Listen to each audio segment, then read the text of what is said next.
સ્વાગત છે મિત્રો તમારા જે વિડીયોમાં। તો વિક્રમ ઠાકોરની નવી ગુજરાતી ફિલ્મ જેનું નામ છે હાલ ભેરુ ગામડે, તો આ ફિલ્મ ફાઇનલી હવે જોજો એપ પર રિલીઝ કરી દેવામાં આવી છે। અને આ ફિલ્મ ₹1 ભરીને જોવા મળી રહી છે કે પછી ₹50 ભરીને જોવા મળી રહી છે, એ જાણતા પહેલાં હું તમને જણાવી દઉં કે વિક્રમ ઠાકોરની બીજી ગુજરાતી ફિલ્મ જેનું નામ છે ભાઈની બેની લાડકી, તો આ ફિલ્મ માટે જે તમારે ₹50 ભરવાના હતા તે હવે ભરવાના નથી, કેમ કે જોજો એપ પર ભાઈની બેની લાડકી ગુજરાતી ફિલ્મ બિલકુલ ફ્રી કરી દેવામાં આવી છે। જો તમારે આ ફિલ્મ જોઈ હોય તો બિલકુલ ફ્રી તમે જોજો એપ પર જોઈ શકો છો। અને હાલ ભેરુ ગામડે ગુજરાતી ફિલ્મ વિશે વાત કરું તો આ ફિલ્મ માટે અત્યારે ₹49 ભરવાના છે, ₹1 નથી ભરવાનો। આ ફિલ્મ જો તમારે મોબાઈલમાં જોઈ હોય તો તમારે ₹49 ભરવાના રહેશે।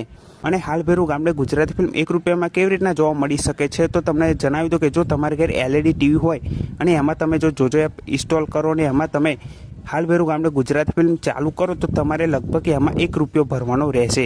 એવી રીતના આ ફિલ્મ લગભગ જોવા મળી શકે છે। બાકી જો તમારે આ ફિલ્મ મોબાઈલમાં જોઈ હોય તો અત્યારે તમારે ₹49 ભરવાના છે। તો આ ફિલ્મ જોઈ હોય તો તમે હમણાં જ જોજો એપ પર જોઈ શકો છો। અને ભાઈની બેની લાડકી ગુજરાતી ફિલ્મ બિલકુલ ફ્રી કરી દેવામાં આવી છે, તો આ ફિલ્મને પણ જોવાનું ભૂલતા નહીં। તો આ વિડીયો ગમે તો વિડીયોને જરૂરથી લાઇક કરી દેજો, ચેનલ પર ન હોય તો ચેનલને જરૂરથી સબસ્ક્રાઈબ કરી દેજો। તો ફરી મળીએ નવા વિડીયોમાં।